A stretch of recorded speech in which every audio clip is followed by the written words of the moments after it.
नमस्कार, स्वागत है आप सभी का हमारे इस खास पेशकश बोल मुंबई बोल में। मैं हूं संजय मिश्रा। देश की आर्थिक राजधानी के हर उस इलाके का हमने जायजा लिया और लगातार ले भी रहे हैं जहां पीढ़ी दर पीढ़ी लोग अपने परिवारों के साथ रहते हैं, लेकिन सरकार की आर्थिक नीतियों को लेकर वो क्या सोचते हैं, उनके जहन में किस तरीके के सवालात हैं, वो भी हमने करीब से सुना और अपने दर्शकों को दिखाया। आज हम वडाला डिपो में हैं, जहां पर मुंबई की सेकंड लाइफलाइन कहे जाने वाली बीएसटी बस के वो तमाम चालक और तमाम कर्मचारी अधिकारी यहां पर डेरा डाले बैठे हुए हैं, सिर्फ अपनी मांगों को लेकर। जिस तरीके से बेस्ट प्रबंधन तानाशाही का परिचायक बना हुआ है, उसको लेकर शरद राव के सुपुत्र शशांक राव यहां पर बैठे हैं और आप अपनी टीवी स्क्रीन पर उन्हें आसानी से देख सकते हैं। इनके परचम तले बेस्ट संयुक्त कामगार कृति समिति 1 अगस्त 2017 से वडाला डिपो पर यहां पर लगातार अनशन किए जा रहा है। सवाल कई हैं। इस प्रोग्राम को शुरू करने से पहले वीडियो जर्नलिस्ट सदानंद शेट्टी से ये गुजारिश है कि हमारे कैमरे के सामने खड़े इन तमाम लोगों की तस्वीरें अपने कैमरे में कैद करें और उन दर्शकों को ये बताने का प्रयास करें जिनके अंदर ये जिज्ञासा बनी हुई है कि इन24 न्यूज़ आखिर दिखाना क्या चाहता है, क्या मुद्दा है, क्या एजेंडा है। यह है वो बेस्ट के कर्मचारी, सर्दी हो, बरसात हो, कड़ाके की गर्म हो, चिलचिलाती धूप हो, ये कभी पीछे नहीं हटे। दिन रात कड़े संघर्ष और अथक प्रयास कर इन्होंने इस दूसरी लाइफलाइन को एक नया आयाम दिया, सफलता के शीर्ष पर ले जाने का प्रयास भी किया और कर भी रहे हैं। लेकिन आज इनके जहन में जो सवाल हैं, उन्हीं सवालों को जानने के लिए हम यहाँ पर आए हैं। हमारे साथ यहाँ पर सबसे पहले हम इन तमाम कर्मचारियों का नेतृत्व कर रहे शशांक राव साहब के पास जाएंगे और उनसे ये जानने का प्रयास करेंगे कि आखिर वास्तु स्थिति क्या है। सवाल कई हैं शशांक साहब। हमने शरद राव साहब को जूझते देखा, आंदोलन करते देखा। आज भले वो हमारे बीच नहीं है, लेकिन उनका संगठन लोगों के सामने है। आपसे संक्षेप में जानना चाहते हैं, जिस तरीके से बेस्ट प्रबंधन ये बताने का प्रयास कर रहा है कि बीएसटी उपक्रम घाटे में जा रही है, आपकी पहली प्रतिक्रिया? वो झूठ बोल रही है। बीएसटी ये महानगर पालिका का उपक्रम है। बीएसटी का हर कर्मचारी ये महानगर पालिका का कर्मचारी है और हम सब जानते हैं कि महानगर पालिका के पास 63,000 करोड़ ये सिर्फ फिक्स डिपॉजिट में है, जिसके बदले में उनको साल में 4,000 करोड़ का सिर्फ ब्याज आता है। और फिर अगर महानगर पालिका ये कहती है कि बीएसटी के पास पैसा नहीं, ये सरासर गलत है। ये पूरी जवाबदारी यानी मुंबई के जनता को कम दामों में बीएसटी की सेवा देना ये महानगर पालिका की जवाबदारी है और महानगर पालिका ने ये जवाबदारी पूरी करनी चाहिए। तो जब ये सेवा देनी है तो प्रॉफिट और लॉस का तो सवाल ही उठता नहीं। और ये जो 63,000 करोड़ है किसके हैं? ये मुंबई की जनता के हैं। ये ब्याज पर रखकर ब्याज कमाने के लिए नहीं है, ये सेवा देने के लिए होते हैं। और फरवरी के महीने से हमारा पगार ये पहले 10, फिर 15, फिर 20 और फिर जून महीने में इन्होंने 20 तारीख को आधा पगार देने का काम किया। ऐसा काम आज तक किसी भी उपक्रम में हुआ नहीं है। आधा पगार थोड़ा सा समझाइए। आधा यानी हमारा जो पगार होता है, समझ लीजिए किसी का अगर 18,000 का पगार है तो एक तो वो एग्रीमेंट के हिसाब से महीने के 2 तारीख को आना चाहिए, वो नहीं आते हुए इन्होंने 20 तारीख को दिया, वो भी आधा पगार। अगर 18,000 है तो सिर्फ 9,000 हमको दिया और फिर कहा कि अगली किस्त में वापस देंगे। जब सब संगठन मिलकर ये कहा कि अगर 24 घंटे में आपने ये वापस आधा पगार नहीं दिया तो हम एक भी कर्मचारी काम पर नहीं जाएगा, तो उस समय एक ही दिन में जो बोल रहे थे कि हमारे पास पैसा नहीं है, वो पैसा कहीं से आ गया और उन्होंने वो आधा पगार देने का काम किया। ऐसे ही लगातार ये लोग बताते चले हैं। इनकी ये धारणा है, शायद इनको ये करना है कि कहीं ये साथ हमेशा बोलते रहें कि हमारे पास पैसा नहीं है, पैसा नहीं है, तो मुंबई की जनता को भी लगे कि वाकई में बीएसटी के पास पैसा नहीं है, कामगारों को लगे कि वाकई में बीएसटी के पास पैसा नहीं है। और अब गए 3-4 बैठक हुई हैं जिसमें महापौर साहब के अध्यक्षता में कमिश्नर साहब वगैरह सब थे। वहाँ पर अगर बीएसटी को हमने मदद करनी है महानगर पालिका, जबकि हम उन्हीं का अंग है, मदद करनी है तो उन्होंने जो जो कहा है वो अगर करने जाएं तो एक भी कर्मचारी जिंदा नहीं बचेगा, यानी वो रहेगा ही नहीं। क्योंकि उनका कहना है कि जो आपको तनख्वाह मिल रही है वो तनख्वाह कम कर दीजिए, यानी कम कर दीजिए, वो कम कर दीजिए। उनका कहना है जो मेडिकल अलाउंस है वो निकाल दीजिए, जो डीए आपको मिल रहा है उसको फ्रीज करवा दीजिए, बाकी के जो भत्ते मिलते हैं वो कैंसिल कीजिए, ऐसा उनका कहना है। लेकिन ये सब कुछ करने के बाद कैसे अपने परिवार की आजीविका एक व्यक्ति चलाएगा? इसीलिए हमने उनसे कहा और उनका तर्क ये था कि अगर ये करेंगे तो बीएसटी बचेगी। हमारा तर्क है अगर ये करेंगे तो कामगार ही नहीं बचेगा तो फिर बीएसटी बचने का सवाल ही कहाँ से आता है। बेस्ट डिपो के जो भूखंड है उसको हमने देखा कि बड़े बड़े बिल्डरों को दे दिया जा रहा है, ये बात थोड़ी समझ से परे है राव साहब। ऐसा है, भूखंड अभी तक देने कहीं एक दो जगह पे दिए गए हैं, लेकिन उसके बाद यूनियनों ने पहल करने के बाद वो चीज़ को रोका गया है। लेकिन अभी भी जो प्रपोजल उन्होंने डाला है, एक जगह पर कहते हैं कि बीएसटी की बसें ज़्यादा हैं उन्हें कम कीजिए, और दूसरी उसी बात में दूसरी बात रखते हैं, बोलते हैं कि 1250 बसेस ये प्राइवेट कॉन्ट्रैक्टदारों से लो, जिसमें कॉन्ट्रैक्ट पर ड्राइवर होगा, कॉन्ट्रैक्ट पर कंडक्टर होगा, कॉन्ट्रैक्ट पर मेंटेनेंस होगा। यानी यहाँ पर इनको जो परमानेंट एम्प्लॉयज़ हैं उनको देने को पैसा नहीं है, लेकिन कॉन्ट्रैक्टदारों को पैसा देने के लिए इनके पास पैसे हैं। उत्तम खोब्रागडे साहब जब बेस्ट के महाप्रबंधक हुआ करते थे तो उस समय ये एक जुमला, एक पासा, एक सगुफा फेंका गया था, निजीकरण के नाम पर कॉन्ट्रैक्टदारी चालकों को भर्ती की गई थी। वो बाद में क्या हुआ उसका? नहीं, जो लोगों को भर्ती किया गया था टेम्परेरी करके, हमने गए करार में, राव साहब ने जो करार किया उनमें सभी के सभी 11,500 लोगों को हमने परमानेंट कर लिया है। अब वो परमानेंट है, लेकिन ये किसी को भर्ती करने की बात ही नहीं कर रहे हैं, ये कॉन्ट्रैक्ट पे बस लेने की बात कर रहे हैं, निजीकरण करने की बात कर रहे हैं, और उस बात को हम सबका विरोध है। हमारी मांग बहुत सीधी सी है। हमारा कहना है कि बीएसटी का कर्मचारी ये महानगर पालिका का ही कर्मचारी है, उसकी पूरी जवाबदारी तनख्वाह से लेकर उसके एग्रीमेंट तक की सारी जवाबदारी ये महानगर पालिका की है, और महानगर पालिका ने ये जवाबदारी पूरी करनी चाहिए, मदद करनी चाहिए, क्योंकि महानगर पालिका ने ही मुंबई की जनता को सेवा देना है। अब ये कहते हैं कोई रूट्स लॉस मेकिंग है तो वो रूट को बंद कर दिया जाए। मूलतः आप देखेंगे कि बीएसटी ये एकदम इंटीरियर तक जाकर लोगों को सेवा देती है। हम सवेरे 3:30-4 बजे से सेवा देना शुरू करते हैं, क्योंकि लोगों को काम पर जाना है। अगर ये सेवा प्रॉफिट और लॉस की गिनती कर कर रोक दी जाए तो वो लोग क्या करेंगे? जिनको काम पर जाना है वो काम पर जा नहीं पाएंगे, क्योंकि वहाँ तक बीएसटी पहुँच नहीं पाएगी। तो उनके भी जो मूलभूत अधिकार है, जो सेवा बीएमसी ने उनको देनी चाहिए, वो भी उनको भी उससे वंचित रखने का ये काम करने जा रहे हैं, जिसके विरोध में हम लोग हैं। कुछ समय पहले आपने कहा 63,000 करोड़ रुपए डिपॉजिट है जी, ये किसके खाते में है? ये महानगर पालिका के पास है, उसने अलग अलग खातों में ये डिपॉजिट रखा हुआ है, और उनका कहना है कि ये फंड हमको किधर कहीं और इस्तेमाल करना है। हमारा कहना ये है कि जब आप सेवा देते हैं तो प्रॉफिट और लॉस का तो सवाल ही उठता नहीं है। जैसे स्कूलों की सेवा है, अभी स्कूलों की सेवा के लिए इस बजट में एजुकेशन के लिए उन्होंने 2,300 करोड़ का प्रोविज़न किया हुआ है। मेडिकल जो अपन हॉस्पिटल्स वगैरह की सेवा देते हैं उसके लिए अलग प्रोविज़न है, लेकिन जो ट्रांसपोर्ट की सेवा है उसके लिए कोई प्रोविज़न नहीं करते। आज तक क्या होता आया है काफ़ी सालों से कि हमारी जो सप्लाई है, जो इलेक्ट्रिक सप्लाई है बीएसटी की, उससे हमको सरप्लस आता था, तो उसके वजह से ट्रांसपोर्ट का जो टूट है वो उससे निकल जाती थी।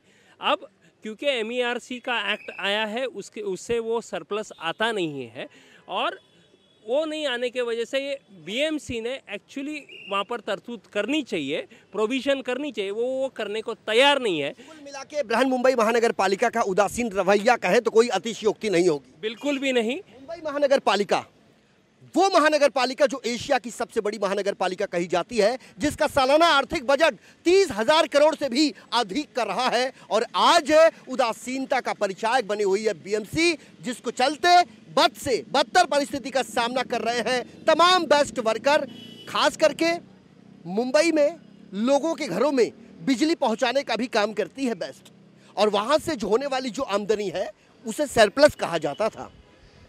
जिस तरीके से राव साहब एक पर एक आरोप लगाते जा रहे हैं, एक तरफा खबर दिखाना हमारा मकसद नहीं। बेस्ट प्रबंधन के पास भी हम आएंगे और उनसे ये पूछेंगे कि सालों साल से चली आ रही बीएसटी बस जिसकी रफ्तार लगातार बढ़ रही थी, आखिर उस पर लगाम क्यों लगाने की कवायद की जा रही है? निजीकरण, क्या ये वक्त की जरूरत है? बाहर से यदि कॉन्ट्रैक्ट बेस पर बस लिए जाएंगे तो जो बेस्ट वर्कर है वो कहां जाएंगे? सवाल कई हैं, जवाब एक भी नहीं। सैलरी की बात होती है, वेतन की बात होती है, भत्ते की बात होती है, मेडिकल अलाउंस की बात होती है, तमाम जगहों पर कैंची चलाने की बात कही जा रही है। लेकिन एक बात तो तय है कि भूखे को रोटी और प्यासे को पानी चाहिए। और यही कारण है कि अपने परिवार की आजीविका के लिए लोग अपने घरों से निकलते हैं। वो सुबह शाम रात दिन नहीं देखते। लेकिन उनके साथ जो किया जा रहा है ये एक प्रकार से तानाशाही कहा जा सकता है। हमारे साथ यहाँ पर एक लास्ट स्टैंड, जिस तरीके से आप यहाँ बैठे हैं, यदि आपकी बात नहीं मानी गई तो फाइनली आपका स्टैंड क्या होगा? ऐसा है कि हमने 2 हफ्ते पहले लोगों का, कर्मचारियों का मतदान लिया था। MRTU पल्प एक्ट के तहत मतदान लेना पड़ता है और हमने पूछा था कि इन विषयों पर अगर हमको हड़ताल पे जाना है तो आपका राय क्या है? और 97% लोगों ने, 97% लोगों ने कहा, कर्मचारियों ने कहा कि हाँ हमको हड़ताल करनी चाहिए। लेकिन उसके बावजूद हमने कहा कि शांति का रास्ता अपनाएं, हम एक कोशिश करें जिससे ये आंदोलन में किसी भी लोगों को, यानी अगर स्ट्राइक होगा तो लोगों को दिक्कत होगी, बाकी लोगों को होगी, तो किसी को दिक्कत ना हो, लेकिन अपनी बात रखी जाए, इसके लिए शुरू किया है। लेकिन अगर इसे हमारी कमज़ोरी मानते हैं तो गलत है। और आज दोपहर को ही 3 बजे यहाँ पर सब नेताओं की और सब कर्मचारी कार्यकर्ता आने वाले हैं। उनका निर्णय होगा कि आगे चलकर क्या किया जाए और पूरा संभावना है कि ये आगे जाके आंदोलन तीव्र होगा। राह काफ़ी कठिन है और लक्ष्य को हासिल करने के लिए शशांक राव चल पड़े हैं। कुल मिलाकर इसमें उन्हें जीत मिलेगी या हार, यह देखना दिलचस्प होगा। लेकिन जो इच्छा शक्ति है वो प्रबल है और इन्होंने शांतिपूर्ण तरीके से ये ऐलान किया है कि हम शांतिपूर्ण तरीके से ये अनशन करेंगे। लेकिन हमारे शांतिपूर्ण रवैये को देखकर आप यदि अंदाज़ा लगाते हैं कि हम कुछ नहीं हैं, हम साधारण हैं, तो ये आपकी मानसिकता हो सकती है। हम अपने स्टैंड पर कायम रहेंगे। हमारे साथ यहाँ पर कई लोग हैं। आपका नाम जानना चाहूँगा? हाँ जी, मैं Nitin Patil west employees union का प्रेसिडेंट हूँ। हमारी यूनियन भी ये संयुक्त कृति समिति की सदस्य है और मैं भी यहाँ 3 दिन है हम लोग उपोषण के लिए बैठे हुए। क्या लगता है आपको, इसका कुछ नतीजा निकल पाएगा? क्योंकि ये तो ऐसा लगता है कि बीरबल की मानो खिचड़ी बन गई है। इसका नतीजा निकलने के लिए ही हम लोग ने ये हथियार लिया है और हम लोग साथ में सभी हमारे जो झंडे हैं, हमारी जो पार्टियों की जो नीतियाँ है, उसको सबको एक साथ में मिलाया है। और हम लोगों ने शशांक राव जी के साथ में हम लोग हमारे कामगारों के लिए एकत्रित हम लोग आए। ये सभी पार्टी के यहाँ यूनियन यहाँ बैठी हुई है और हम लोग ने ये सोचा है कि किसी भी तरीके से इसमें हम लोग ये हमारे वर्कर को जो आज ख़त्म करने की जो नौबत आज महानगर पालिका इनको ला रही है, वो पूरा का पूरा हम लोग इसमें निर्णय हम लोग पॉजिटिव वर्करों के लिए ले लेंगे।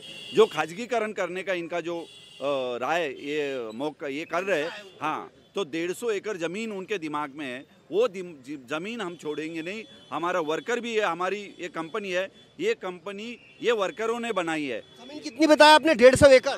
और इसमें हम लोगों ने 6 डेपो थे, 7 डेपो थे शुरुआत में, उसको हम लोग ने आज 27 डेपो तक लेके आए। ये वर्करों ने अपना खून पसीना एक करके इन्होंने ये बनाया हुआ है और ये वर्कर ये छोड़ेगा नहीं और उसकी आखिरी सांस तक हम लोग लड़ेंगे, वर्करों के साथ लड़ेंगे। यही हम लोग ने निर्णय लेके हम लोग सभी पार्टियां हमारे अपने अपने जो एजेंडा साइड में रख के, हमारा एक एजेंडा एक ही है वर्करों के लिए। बस हमारा वर्कर को न्याय मिलना चाहिए, हमारा वर्कर यहाँ जीना चाहिए, अगला 50-100 साल तक ये बीएसटी जीनी चाहिए और अच्छी बढ़नी चाहिए। कुल मिला के झंडे की इन्होंने बात करी है। वीडियो जर्नलिस्ट सदानंद शेट्टी से गुजारिश करेंगे कि उन झंडों को अपने कैमरे में कैद करें। शिवसेना हो, कांग्रेस हो, कोई भी पॉलिटिकल पार्टी हो, कम्युनिस्ट हो, तमाम लोग अब लामबंद हो चुके हैं। शशांक राव को उन्होंने अपना समर्थन उन्होंने दे दिया है। हमारे इस खास पेशकश में वक्त हो चला है एक छोटे से ब्रेक का। ब्रेक के उस पार जाएंगे तो बेस्ट के अध्यक्ष से हम मिलेंगे और उनकी भी लेंगे प्रतिक्रिया, चूंकि यह मामला किसी एक व्यक्ति का नहीं, एक परिवार का नहीं है। बने रहिए इन 24 न्यूज के साथ। तुझे यहाँ से शहर कैसा दिखता है? बहुत बड़ा नजर आता है ये शहर। खुद को बड़ा करेगा ना तो वही शहर छोटा नजर आएगा।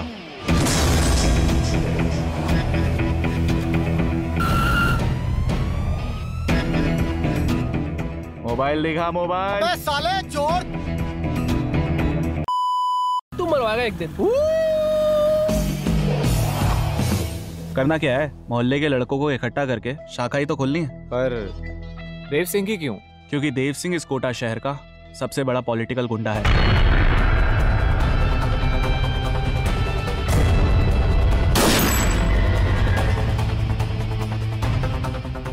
नोक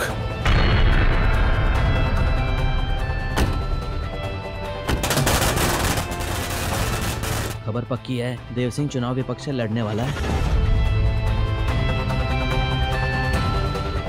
लोग हमें भुला दे मगर हम कभी भी किसी को नहीं भूलते। सोच रहा हूँ कि तुझे बड़ा आदमी बना दूं, मुझसे भी बड़ा।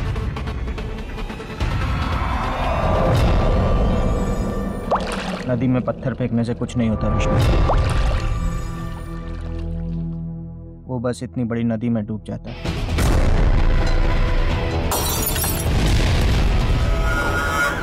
वो ये इलेक्शन जीतना नहीं चाहिए। चुनाव तो देव सिंह ही जीत कर रहेगा। मुझे तो बस आपका आशीर्वाद चाहिए। अरे बच्चा है रे तू तो मेरा। तुझे जान से मार देगा वो। तेरी वजह से ये सब कुछ हुआ। तूने भेजा था ना उन गुंडों को।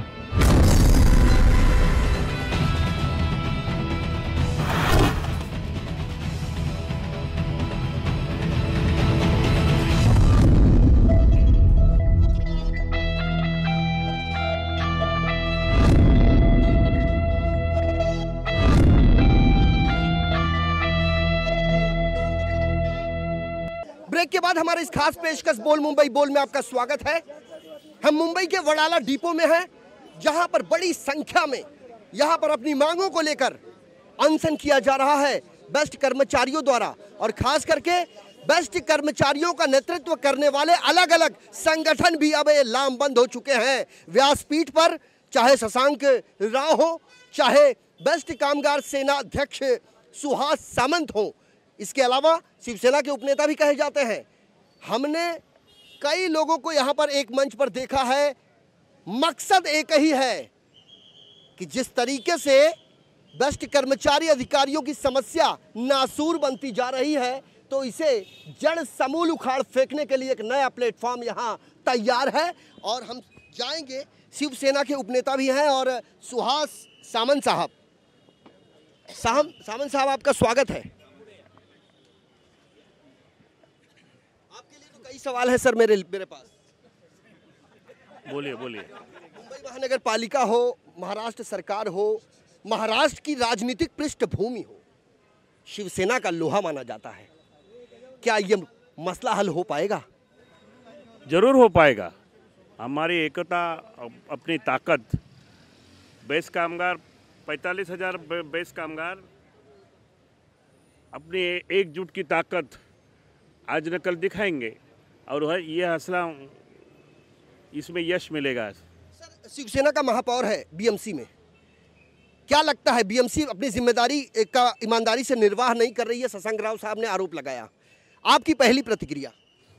शिवसेना के महापौर, शिवसेना के सभागृह नेते, बेस समिति के अध्यक्ष, शिवसेना के बेस समिति के अध्यक्ष, ये सब लोग हमारे साथ है, हमारे लिए प्रयत्न कर रहे हैं। विरोधी पक्ष नेते अभी रवि राजा भी इधर आए हैं, वो भी हमारे पहले दिन से हमारे साथ है।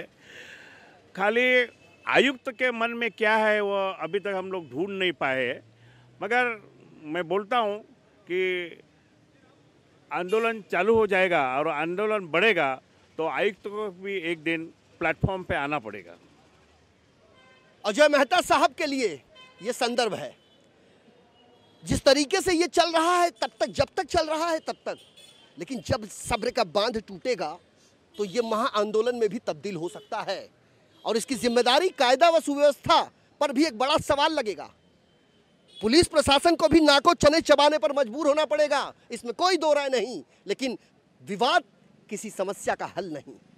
रवि राजा साहब, आपसे आपकी पहली प्रतिक्रिया। पक्ष विपक्ष सब एकजुट हो चुके हैं, ऐसा लगता है कि अब इसमें जान आई है आपके आंदोलन में। जहाँ तक बेस्ट संयुक्त कामगार कृति समिति के तरफ से जो आंदोलन हो रहा है उसका समर्थन पूरा महानगर पालिका कर रही है और इसमें पक्ष को छोड़कर सभी लोग इसमें जुड़े हुए हैं। अब महानगर पालिका का प्रशासन का कर्तव्य है कि कहीं ना कहीं बेस्ट को मदद करनी चाहिए। आपको पता है कि बेस्ट जो है वो महानगर पालिका का एक अंग है और बेस्ट को अगर तकलीफ़ में है तो उसको जहाँ तक है पैसा देने का जो काम है वो महानगर पालिका करना चाहिए। लेकिन कहीं ना कहीं महानगर पालिका के जो प्रशासन में जो लोग बैठे हैं उनको बेस्ट को सही नज़र से नहीं देख रहे। पिछले 2 साल से कमेटी में एकजुट होकर और महानगर पालिका में सभी महापौर हो, उप महापौर हो, विरोधी पक्ष नेता हो या सभी चेयरमैन हो, सभी लोगों ने पहल किया है कि बेस्ट अंडरटेकिंग को, आप जानते हैं कि पूरे भारतवर्ष में ट्रांसपोर्ट अंडरटेकिंग कहीं भी प्रॉफिट में नहीं चलता है। जैसे महानगर पालिका स्कूल, अस्पताल और कुछ अन्य सेवा दे रही है वहाँ तो उनको कोई नफ़ा नहीं है, उसी तरीके से जो ट्रांसपोर्ट अंडरटेकिंग है ये हमारे मुंबई करके लोगों का एक जीवन का लाइफलाइन है। इसमें एक लोग जो है अपने कामों पर जाते हैं और मध्यम वर्ग और जो गरीब लोग हैं वो इसमें जाते हैं और जो टिकट का दर है सबसे कम है।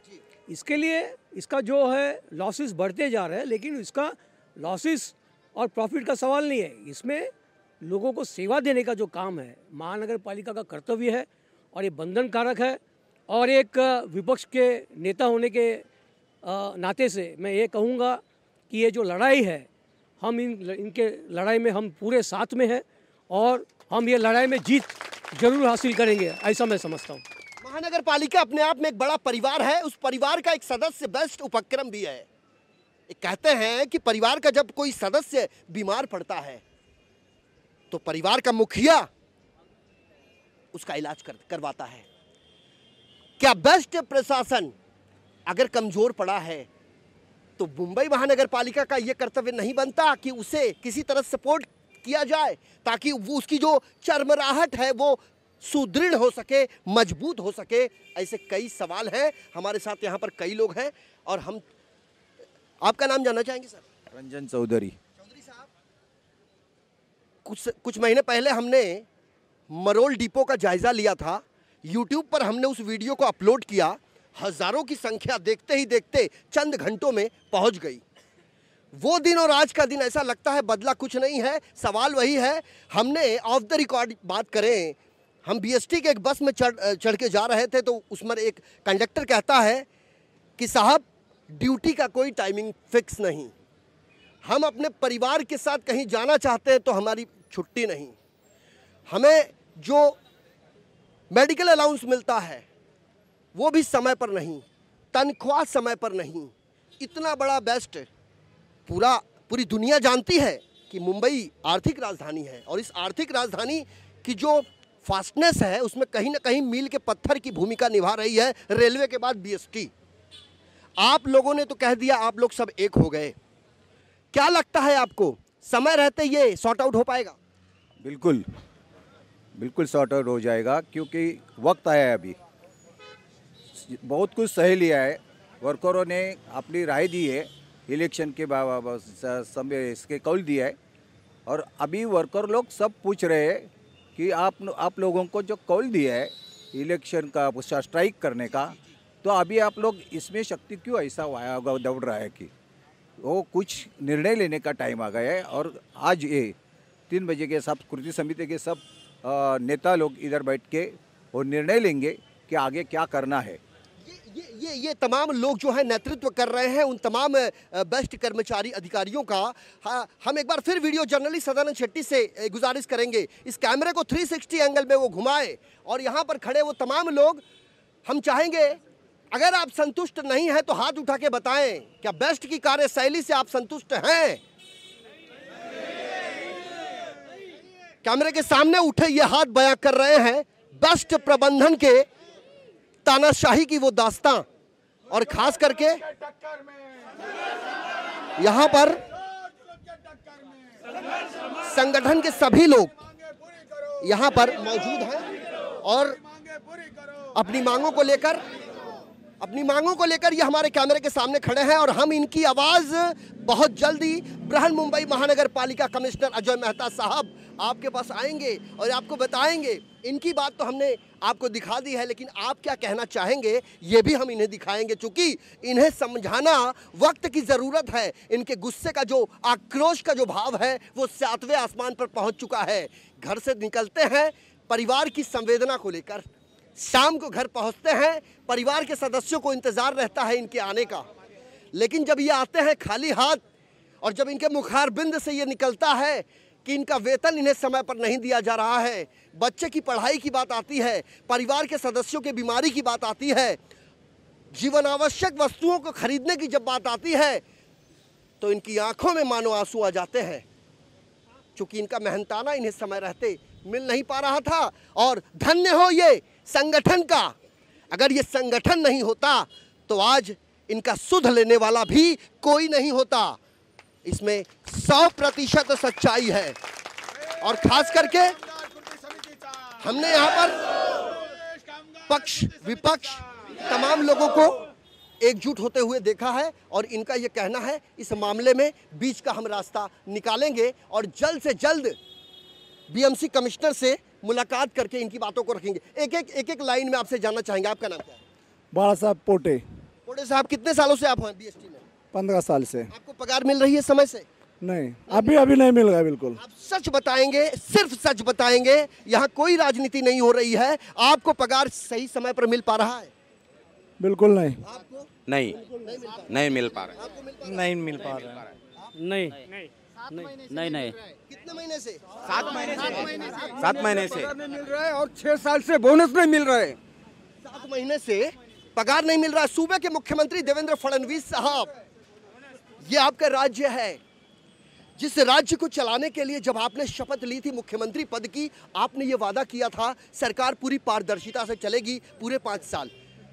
हम भी चाहेंगे ये सरकार पूरी पारदर्शिता से चले, लेकिन जो मुंबईकर कहलाते हैं, जो यहाँ के भूमिपुत्र हैं, जो कई सावन देख चुके हैं अपने परिवारों के साथ यहाँ पर, उनके मन में जो वेदना है पगार न मिलने का, कहते हैं मजदूर का पसीना गिरने से पहले यदि उसका मेहनताना मिल जाए तो उसे मजदूरी कहा जाता है। लेकिन यहाँ तो कई महीनों से टकटकी लगाए बैठे ये तमाम बेस्ट कर्मचारी अपनी वेदना पर, अपनी बदहाली पर आंसू बहाने को मजबूर है, लेकिन प्रबंधन के पास समय नहीं कि वो इसका सुध ले। हम देखेंगे, शशांक राव चल पड़े हैं, उन्हें समर्थन तमाम संगठनों का मिल चुका है। इस मामले में फाइनल रिजल्ट क्या आएगा ये देखना दिलचस्प होगा। इनके सवालों का जवाब कितनी पारदर्शिता से बृहन मुंबई महानगर पालिका कमिश्नर अजय मेहता साहब दे पाएंगे ये देखना दिलचस्प होगा। हमारा ये कार्यक्रम टीवी न्यूज़ चैनल पर तब तक प्रसारित होता रहेगा जब तक बेस्ट प्रबंधन अपनी कुंभकर्णी नीति से जाग नहीं जाता। हमारे इस खास पेशकश में मेरे साथ अभी के लिए इतना ही। कल हाजिर होंगे किसी अन्य इलाके की अन्य समस्या को लेकर। तब तक के लिए वीडियो जर्नलिस्ट सदानंद शेट्टी के साथ मुझे यानी संजय मिश्रा को दीजिए इजाजत। नमस्कार।